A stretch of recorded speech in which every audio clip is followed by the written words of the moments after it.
Hi, I'm Mark. Welcome back to Foothill Paint Fabrication. Well, today we're going to change it up a little bit. We won't be doing any painting. Well, maybe a little bit of painting at the very end, but today we're going to build a vehicle rotisserie. So with the GTO project, my dream car, fast approaching, I want to make it as easy and quick as possible to get that project done and do the best job possible. This is going to be my own car, so I really want to, take my time and really nail it. So we're going to build a rotisserie to get that done. Now, I'd looked at some commercial ones and they're kind of pricey, and then the shipping was just, a third of the price of the product. So I started looking on Craigslist and I found a commercially built one, really nice unit. It was only $500. It was a couple hours away, but I got a hold of the guy and I missed it by one day. He had just sold it. So I'm like, So we're going to try to build one for around $500. Now, I already had some of the stuff, but I did have to buy some steel. So let's jump in here and take a look at what I had to buy and what I already had and what I've done so far.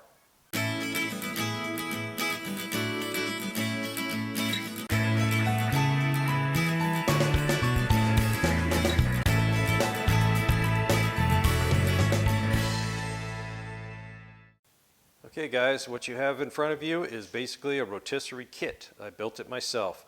Now, I spent about two and a half days cutting and prepping all this steel, maybe three, messing around, trying to figure this out, and then getting the dimensions right, and then cutting it and prepping it. So everything from here over I had in stock, except, the nuts and bolts I had to buy and everything else. Everything from here over I had to buy. So there's a lot of plans out on the internet. There's a guy that actually made a PDF or something. I'll put the link in the description. So what I did, this is a culmination of all the ideas I saw from commercially available plans on the internet and pictures with dimensions on it. And it's a little bit of everything. So the plan, we'll put the plans in the description, the one I used for a lot of this. And you can look that up and design it your own way, I guess. But for me, this is what's going to work best, I believe, from what I had in stock. So over here we have some 3.5 by 3.5 120 square tubing. I had that in stock, and I'm still not entirely sure why I bought that. I think I was going to use it for steel metal fence posts where the gates were, but now I've switched all vinyl, so I just cut it up and used it. I had the 2x2 120 tubing there, and all this other stuff. That's receiver tube right there. My neighbor moved away and he gave me like a 10-foot stick of that stuff. It's 2.5 by 2.5 1/4-inch wall, seamless, so 2-inch tubing slides right inside of it.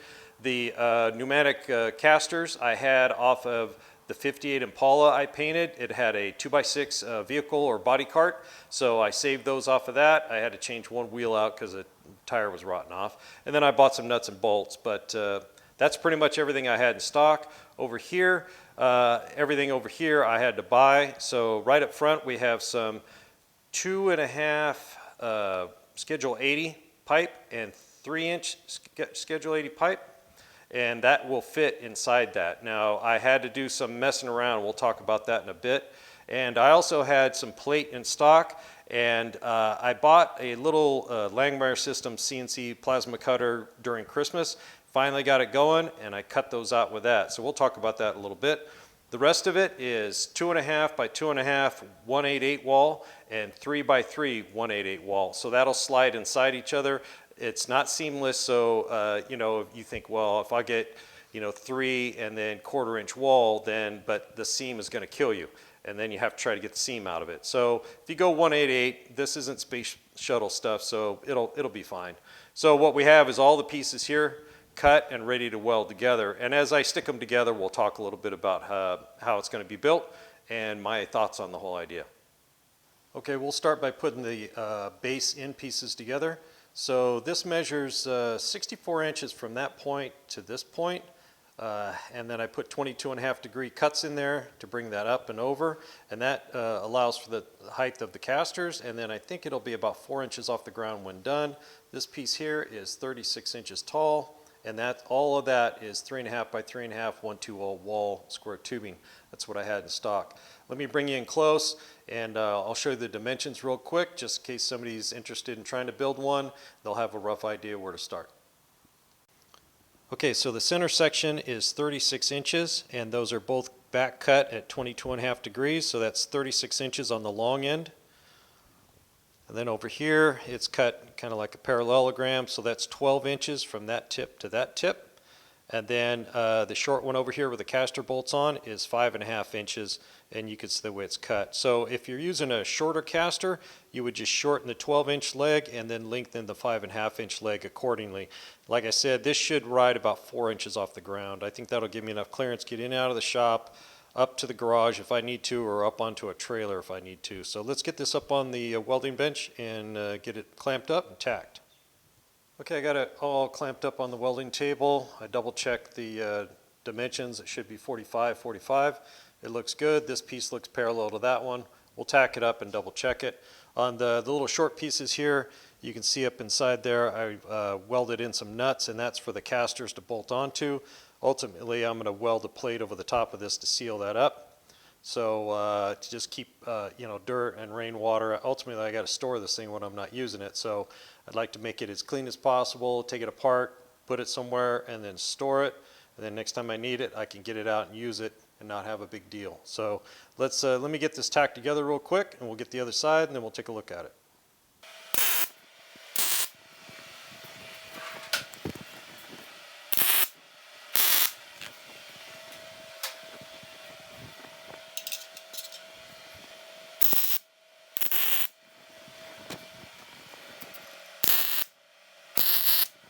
Okay, all tacked together.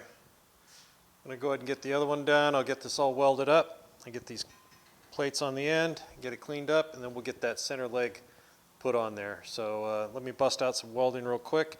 It's all lining up really well. These are almost perfectly parallel with each other. I could cut the tack and make it perfect, but it's just an auto rotisserie, so it's not a huge deal if it's off by 1/16 of an inch. So let me get some of this welding done real quick. I'm not going to bore you with that, and then we'll start getting that leg on there right there in the dead center. Okay, we have both base legs, I guess you call them, done. Now we just need to get the front leg onto it. But before we can do that, I want to be able to slide some 2-inch square tubing in here to hold the two legs together while the car is on the rotisserie, so the car isn't what's just holding it. There's actually square tubing holding them all together so they don't try to walk apart. And to do that, this is 3.5-inch square, so I have this receiver tube that I had, that my neighbor gave me, and what I did was I just drilled a couple of holes in the bottom here, and I'll just reach in and I'll plug weld that to hold this tube in place, just like that. I screwed up on this when I was drilling the plug weld holes. I wasn't paying attention, and I drilled it on the side with the seam. So then this would rock in there. So I actually had to cut a groove in the receiver tube so that would kind of get past the seam there. It's just stupid. I should have paid better attention. It just caused me more work. Then I've already drilled that for a 3/8 pin, and I plan on getting some perforated square tubing, 2-inch square tubing from a friend of mine. He has a signs and striping company, and he's got some bent signposts out there. And so he's going to give me 3 of them. I'll be able to section those, weld them together, and we'll be able to slide that in there and just put a pin to hold the two legs together. So let me get this clamped up. We'll get it welded, and then we'll fill that in right there, and then we'll be ready to put these legs on.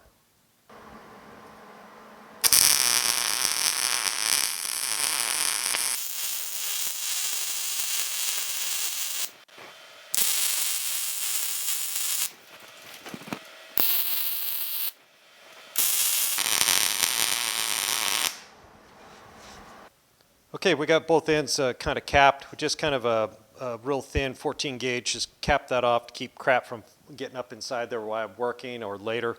So we got those welded on both of them. Now all we have to do is get this leg welded onto the other base.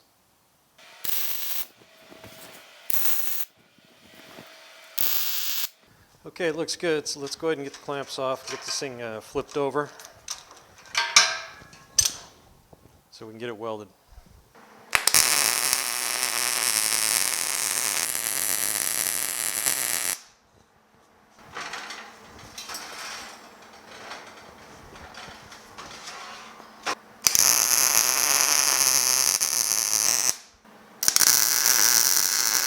Okay, I got the base perfectly level, and I've got, I guess you call that the mast, mocked up here, and it's just about perfect We are not quite exactly 90 degrees, but every time I fiddle with it, it overshoots one way or the other. I've got a razor blade down there holding it leaning over, and it's leaning towards the camera a little bit. So I'll get a couple of tacks on the back side, lean it to plumb, tack it, and tap it around when I got some steel on there to hammer around, and we'll get this thing perfect.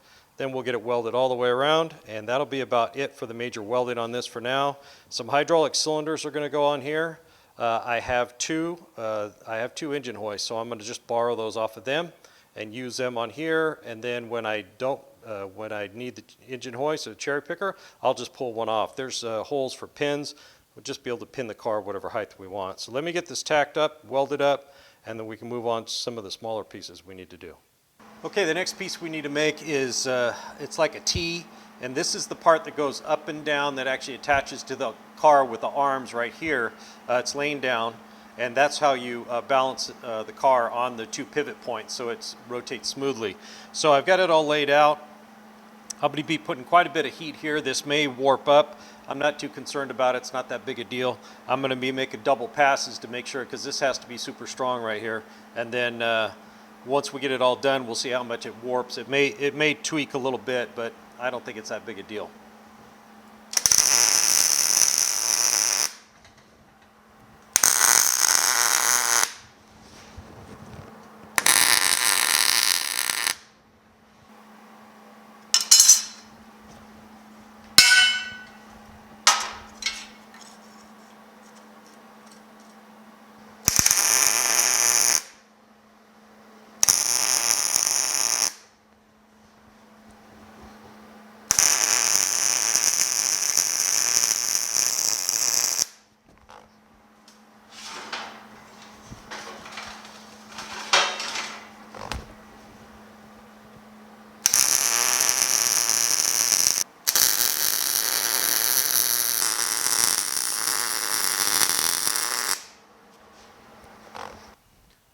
Okay, we're going to let that cool off all the way, and then I'll make a double pass around everything because this joint has to be strong. I don't want to build a bunch of heat into it and have this thing really bend on me. It's probably going to warp a little bit. I'm not too concerned about that, but I don't want it to turn into a pretzel on me. I'm going to let this cool off, make a double pass, and then we can move on to the other parts. Okay, we got those two T-shapes done. They did warp a little bit. I'm going to go over to Dave's and use his press, see if we can press those straight. If not, it's not a huge deal, but it'll probably bug me forever. So now we've got those done, and that's what actually slides into the pivot point on the rotisserie. And then we need the parts, the arms that go out to attach to the body, and that's what we're making next. So I've got a piece of 3x3 right here, 1/8 wall, and we're using 5/8 nuts and bolts to clamp that to that T portion. Now I'm putting the nuts and bolts on the underside, and I've seen a lot of them where they're on the top side, but I'm going to be the one using this thing, and I don't want to be hitting my elbow and my knees and everything, you know, while I'm working, so I'm putting them on the bottom. I don't think it matters. And so basically what I have here is a piece of 2x2. I think it's 24 inches long. It's 2x2 by 120 wall thickness. Should be plenty strong enough. So what we're going to do, we're going to weld that on right there just like that. We're going to weld the nuts on here. We'll do a left and a right, and then that will actually slide on, and then that will slide on and mount to the body mount of the car. So let me get this clamped up, we'll get it welded up, and we'll move on to the next piece.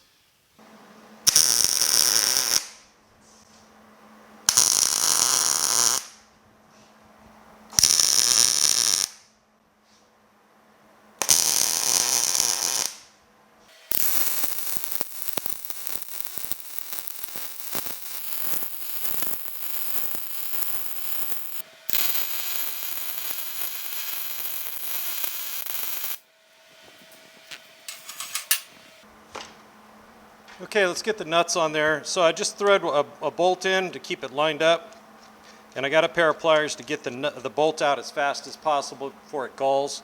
So we're going to just get them on there. I'll go ahead and do a full weld all the way around, just because it makes it easier to paint.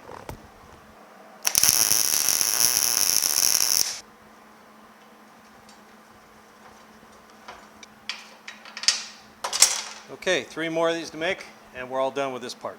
Okay, the next piece is the part that actually slides up and down on the mast, and then the part goes inside here that actually pivots what the car is attached to. So we got the piece of 3-inch Schedule 80 right here, and the piece of 3-inch 188. And I kind of ground this back so I could get a nice root pass in there. Now, if it's leaning back about 0.15 degrees, which is perfectly fine. When I'm done welding, it may be right on 90 or maybe off a little bit. It's not super critical, but I ground this back to get a nice root pass up underneath here. And then so what we'll do is we'll get a pass all the way around after it's tacked. We're going to let it cool, and then I'll make a pass all the way around again. It's kind of an important weld because the whole car is basically leaning on this one piece right here. So I want to make sure it's good and strong.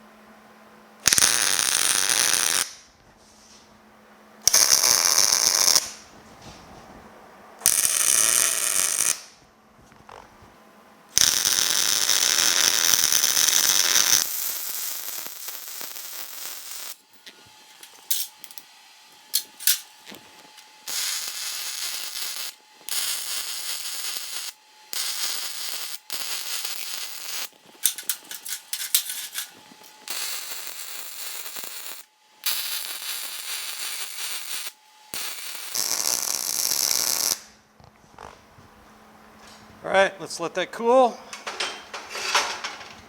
Knock all the dingleberries off of it, and then we'll make a second pass around. That'll be done. We can move on to the piece that goes inside here.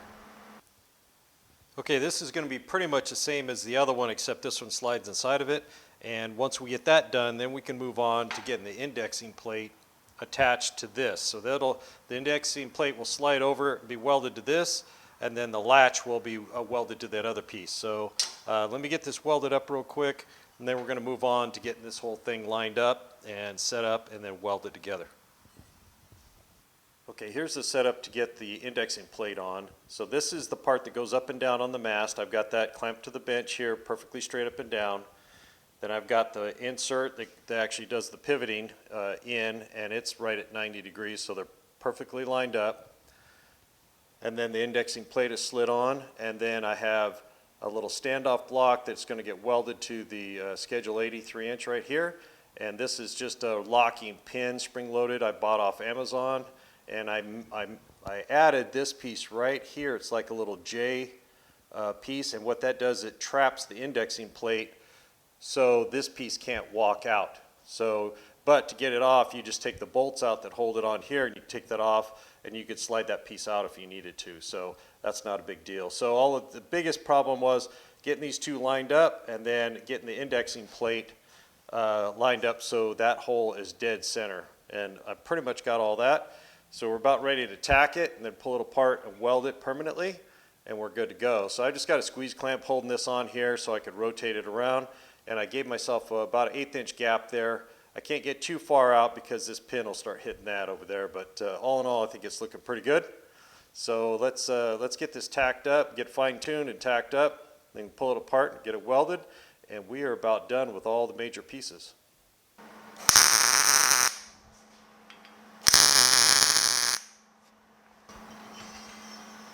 Not too wobbly, looks pretty good.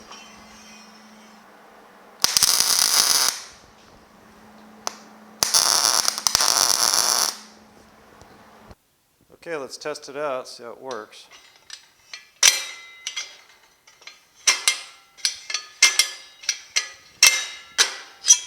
And I made this indexing plate on my new Langmuir CNC, the little one. So what I did was I just laid out these holes. I already mocked all this up, and then I made this circumference, and then I had it pierce the holes and make them 10/1000ths under 1/2 inch, and then I went through with the step bit and drilled them all to 1/2 inch. So that way the holes are nice and clean. They're not plasma cut holes, they're actually drilled holes. And it seems to be working pretty good. There's a little bit of a jiggle in it, but I mean, it's just a rotisserie, so it's not like a machine shop indexing plate or something. So I think it looks pretty good, so I can go ahead and take this off, go ahead and weld this up, take that and weld that up, and then this one will be just about done. Okay, all back together. It seems to be working fine. The indexing plate didn't warp too bad when welding it. It's got a little wobble to it, but it's not that big a deal. But all in all, it's working good, and you don't really need an indexing plate. You could drill a hole, a couple of holes in this piece here, and then weld on a 5/8 or 3/4 inch nut, and then just use a bolt trap it, and pinch it down. So, but I had the plasma cutter and I was anxious to use it. I've had it for a little while and had any real reason to use it, so it worked out well making this index plate. So all in all, pretty happy. The next thing we need to do is kind of mock all this up and get those cylinders off my engine hoist and see where I'm going to attach the cylinders right here to raise and lower the whole car at once. So let's get to that. Okay, I think we're just about done with this project. One of the last things to do is figure out a way to mount the cylinders to raise and lower the pivot points. So you can raise it up, rotate it, and then lower it back down where good working height. So what I did was I took a piece of leftover 2.5 and I cut it kind of like a gusset. And so the mast will be here, and that's the base. We'll just weld that on. And then I got a piece of 1/2 inch with a 3/4 inch hole drilled in it, just kind of shaped it up. And that's going to sit there right there. We'll weld that on, and then the cylinder will just slide over the top, put the bolt in, and that'll take care of the base. Then on the top, what we got here is a piece of 1.5 inch square tubing, 120 wall with a 3/4 inch hole in it. And what I'll do is I'll just weld that to the underside of that 3-inch Schedule 80 pipe on the part that slides up and down the mast. And then when we're done, we just put the cylinder right up inside there, put the bolt in, and that'll be about it. So let's move over, get the stuff tacked up, make sure everything's going to fit right. Then we can do the final welds on it, and then see where we need to go from there.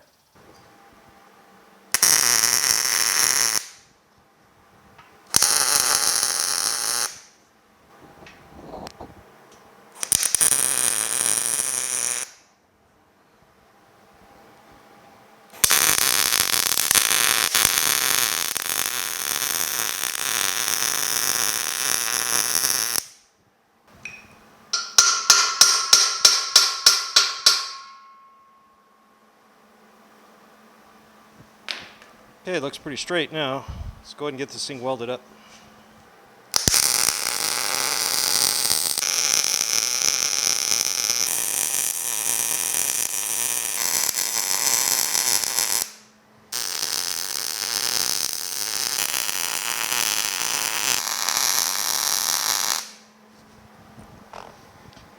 All right, let's get that other piece welded on, and we can test this out.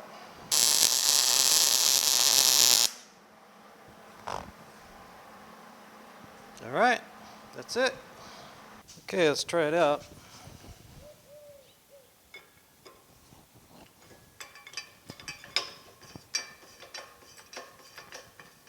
So we make it to my bottom hole here, so I can put the pin in with just about a 1/4 inch to spare. And then on the top, we make it all the way to the top with about a 1/4 inch overshoot. So I hit all those holes, so that worked out pretty good. All my measurements actually turned out right, so it's looking good, pretty good. Now this cylinder is off one of my engine hoists. It's a 3-ton long ram from Harbor Freight. And I was going to use the other one off my other engine stand, except it's an 8-ton long ram, and their proportions are different. So I'm just going to bite the bullet and go spend the $60 and go pick up another one of these. That way, everything's the same. It just makes it easier. So this is going to work out pretty good. Raise the car up, put the pin in, you're good to go. Okay, we're all done welding. I got everything cleaned up, kind of ran over everything with the flapper disc, tried to get all the dingleberries off. Other than that, not that big a deal. So there's no really easy way to paint these bases. So what I'm going to do is I'm going to spray the bottoms of them and around the sides a little bit, and then we'll just let it set overnight and dry, and then we'll put them on blocks tomorrow and paint them the top side. So, and I don't have enough rack space. You can see my rack. It's getting got 6 pieces hanging on it right now, and I still have more to paint. So we'll get these painted completely and then let them dry overnight, and we'll take them down, then we'll hang the other parts up, and when I shoot the tops of the bases, we'll get those at the same time. So I've just got them kind of stuck on the rods here and hung by wire. So I've got, I got some orange. I found a gallon of acrylic enamel PPG that's at least 25 years old in my cabinet, and it was about 3/4 of a gallon. I think it was a mismatch mix that my buddy gave me super cheap or just gave it to me. So it's kind of Not the greatest looking orange, but you know, hey, it's better than rust, right? So I found some urethane hardener back there and some reducer. I found a bunch of old stuff I'm trying to use up out of the cabinet. So I mixed it up. I just eyeballed it. I didn't even measure. I poured it in and just guesstimated from in my youth when I used to spray gallons of this stuff every month. So let's get this stuff through a strainer, get the compressor on and the fan, and blast some orange on this thing.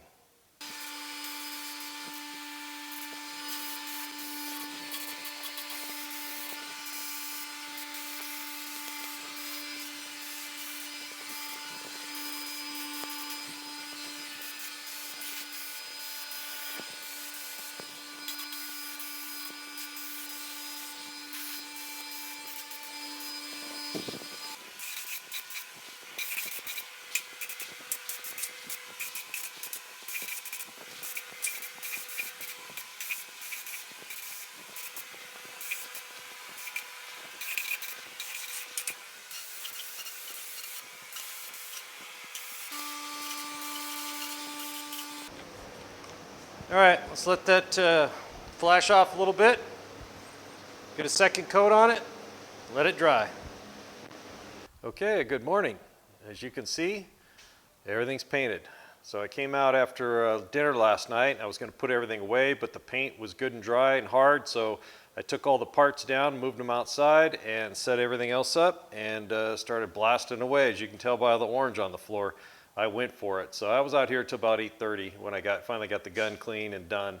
But it was worth it to just get it over with. So all the parts are painted. So all we have to do is put this thing together and do a quick review on it. Okay guys, got it all put together. It went together pretty smoothly, no problems. The indexer works just fine, just like we designed it, even after paint's on it. So the holes may be a little tight from all that paint I squirted, but we'll clean them up if we need to. But all this is done. This is all bolted back on. I've got the pins in. Now these pins are for like a trailer hitch receiver. Those are 5/8, and I just got them off Amazon, and they work great. I also welded the nuts. Remember, we welded the nuts on, so I already put the 5/8 bolts in, and we can actually use these to get this to tilt one way or the other on the mast, because there is some slop in here between the tubing. So if you need to tilt it back a little bit, just crank on that one, and you can also use them to tighten and grip it down onto the mast if you don't have the pin in there, if you have it somewhere in between the holes there. Everything else is working out really well. The casters, those are the ones I had. They probably could use some more grease because they aren't rolling as well as I'd like, but all in all, I think it came together really nicely. On this side over here, I actually drilled for a Zerk fitting before I was done with this, before we painted, so we can pump a little grease in there so that rotates really nice. And then, what else? Oh, we got the jack over on this side. I did not buy the other jack yet from Harbor Freight, but I will.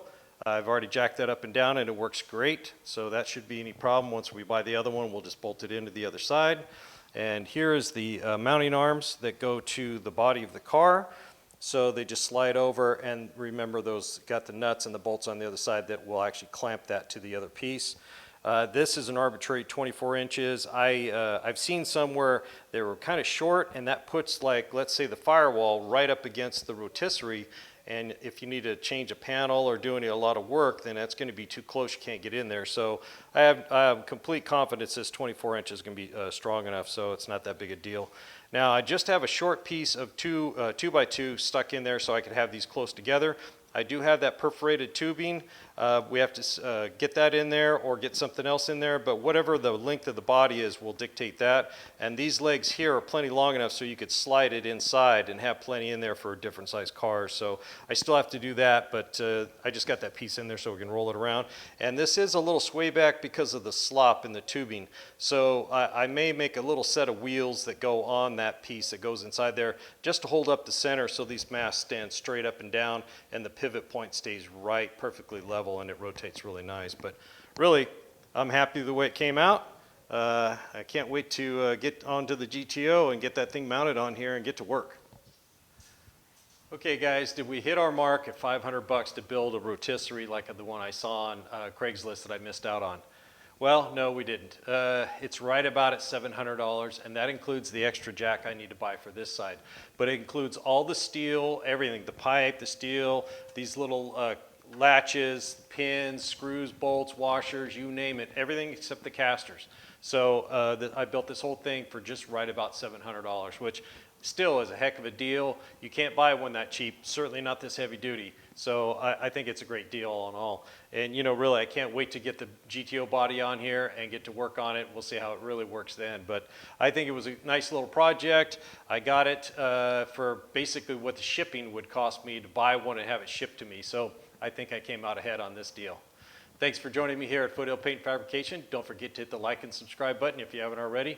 Keep the comments and questions coming, guys. It helps keep me motivated to keep making these videos and to help you guys out, and you also motivate me so I can keep working on all these projects. We'll see you on the next one.